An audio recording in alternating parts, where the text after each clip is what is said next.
좀 마음이 무거울 수밖에 없는데 저도 어제 다른 방송을 딱 맞춰놓은 시점에 이 사건이 터졌어요. 안희정 지사의 성폭행 이건데 솔직히 말씀드릴게요. 제 입장부터 정치인들은 입장이 굉장히 곤란하실 거라고 생각합니다. 그런데 처음에는 멘붕이었어요. 두 번째는 분노가 생기더라고요. 솔직히 말씀드리니까 뭐 제가 표현이 격하더라도 좀 이해하시기 바라고요. 대체 네가 뭔데 이 많은 사람들이 노력해온 어떤 이 가치관의 판단에 네가 뭔데 이렇게 오물을 끼얹니 이런 생각이 들어서 되게 밉더라고요.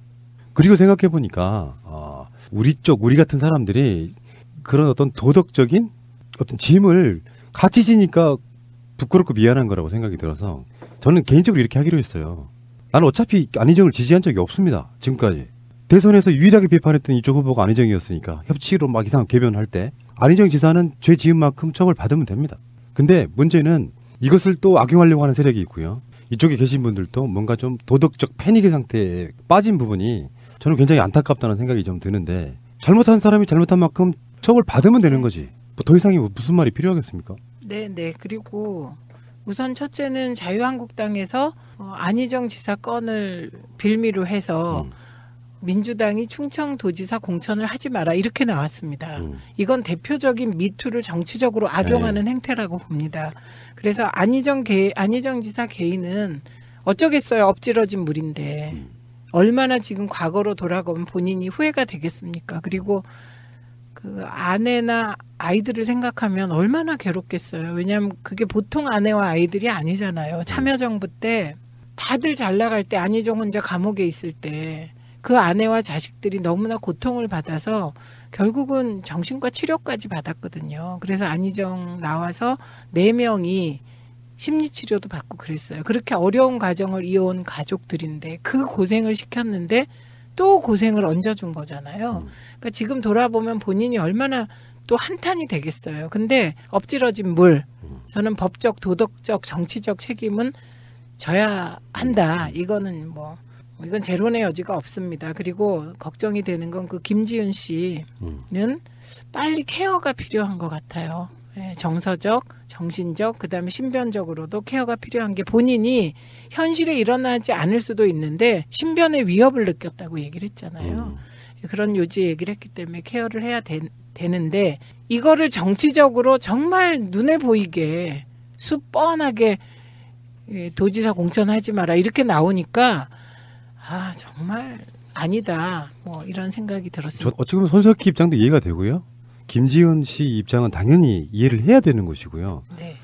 근데 정치적으로 그럴 말할 자격이 없는 분들이 숟가락 딱 얹어서 적폐청산, 개혁작업 또는 남북관계까지 이런 걸로 이용하려고 하는 세력들이 오히려 미투 운동을 방해하는 거거든요. 그런 사건이 터지면 민주당은 지금 그렇게 하고 있는 거거든요. 안희정 지사를 제명하고 출당시키고 여러 가지 조치들을 신속하게 취하면서 피해자 보호라든지 아까 의원님이 딱 그 위치에 있는 거예요. 피해자의 입장에서 생각해보자라고 하는 그런 태도는 좋고요. 이러면 민주당 전체적으로 누군지는 모르지만 관련돼 있을 수도 있는 사람들은 굉장한 어떤 반성의 모드로 돌아가면서 함부로 대하지 않게 되는 문화를 만들어가는 것이고 아울러 가지고 같은 정치 집단으로서 오히려 더 그런 부분이 취약했던 자유한국당 같은 사람들이 우리도 좀 자정하자 이런 분위기로 같이 가주면 좋은데 잘 걸렸어. 홍준표가 가볍게 이럴 데 없는 홍준표 씨가 그렇게 말했잖아요. 좌파들 더 걸렸으면 좋겠다고. 그게요 마치 그 제천 화재 터졌을 때 그러니까 구정 전에 또 화재 난다 이거하고 비슷한 느낌이었습니다. 어쩌면 이 인간이 이렇게 천박해요. 그러니까요. 사실은 김지은 씨는 오늘부로 직장이 사라졌어요. 도지사가 사퇴하면 정무직으로 들어갔던 그 자리가 아예 다 없어진대요. 그런 상황에서 여기 이제 여러 가지 음모론들이 등장하긴 하는데 그건 차후 문제라니까요. 그러한 사실이 있다고 안희정 지사가 인정한 순간 제가 봤을 때는 어떤 것도 여기서 의심의 논조리를 보내면 안 됩니다. 일단은 이쪽의 진영에 계시는 분들이 유불리를 떠나서 김지은 씨에 대한 미안함과 지켜주는 운동을 분명히 해야 된다고 생각이 드는데 제발 자격 없는 자들이 끼어들어가지고 같이 묻어가서 오히려 문재인 정부의 개혁을 방해하는 것만큼은 안 했으면 좋겠다가 제 생각입니다. 게다가 이 사태를 가지고 특검하자는 당도 웃깁니다. 특검하재요. 특검 지금 그것도 웃기고요. 특검은 이게 사실이 안 밝혀지고 뭐 진위를 가려야 그렇죠. 될 텐데 본인이 깨끗이 인정하고 지금 충남도지사 사퇴한 거잖아요. 그리고 당에서 제명당하고 그리고 정치활동 중단이라고 표현했지만 사실상 정계 끝났죠. 은퇴한 거죠. 이런 상황에서 무슨 특검을 합니까? 예, 그리고 법적 형사적 책임도 지게 됐어요. 이미 고소당했거든요. 예, 그렇기 때문에 저는 이 미투까지 천박하게 정치적으로 악용하려는 정당은 오히려 국민들로부터 더 외면받을 거다. 이건 확실히 말씀드릴 수 있습니다. 근데 제가요 가만히 생각을 해봤어요. 과연 나는 어떤 성추행을 당했냐. 그래서 그 얘기를 여성들하고 했어요. 오늘 지역에. 한결같이 똑같더라고. 최초의 성추행이라는 것이 대개 초등학교 때 2차 성징이 일어날 때 그때 초등학교 선생님들로부터 가슴을 이렇게 찍힘을 당한다든지 이렇게 시작됐더라고요. 중학교 고등학교 올라가면서도 선생님들이 괜히 목을 꼬집는다거나 껴안는다거나 뭐 이런 거에서 수치심을 느꼈다. 이게 공통적인 거더라고요. 지금 이제 민주당에도 밑으로 관련한 뭐 TF가 생기고 그랬잖아요. 네. 이 기회에 민주당을 좀 자성하는 기회로 삼아가지고 왜 그 뭐 어디 특정 지역에 뭐 성희롱 사건이 좀 작게나마 이슈가 되고 막 그랬잖아요. 그래서 최대한 어떤 미래를 보고 가는 정당의 입장에서는 인권에 관련된 젠더에 관련된 부분을 제대로 털고 가지 않으면 또 반복되는 거라고 생각이 들어요. 그러니까 제가 어제 막 급하게 속보성으로 방송된 이후에 내 멘트가 뭐가 잘못됐을까를 계속 돌아봤는데 너무 진영적인 부분만 결론적으로 이게 운동으로서의 가치가 있고 좋아지면 결국은 우리에게 먼 훗날에는 득이 될 수 있는 운동의 성공 여부를 가를 수 있는 빅 뉴스이기 때문에 저는 그 부분에 대해서 기꺼이 받아들이기로 뭐 이런 생각이 좀 들더라고요. 그 뭐 푸나님이 안 받아들인다고 미투를 안 될 것 같지. 팟캐스트 시작이 네. 상당히 진영 쪽인 걸로 시작했던 부분이 사실 있어요. 다 그렇다는 건 아니지만 대개는 그러니까 박근혜랑 싸우려고 하는 용도로 우리가 만들었던 부분들이었기 때문에 이명박근혜랑 싸우다 보니 급급하는 게 우리 진영 보호 이런 부분이 있어요. 근데 이거는 보호할 영역이 아니에요. 그러니까요. 네. 그래서 한번 뒤집을 때는 확 뒤집어서 네.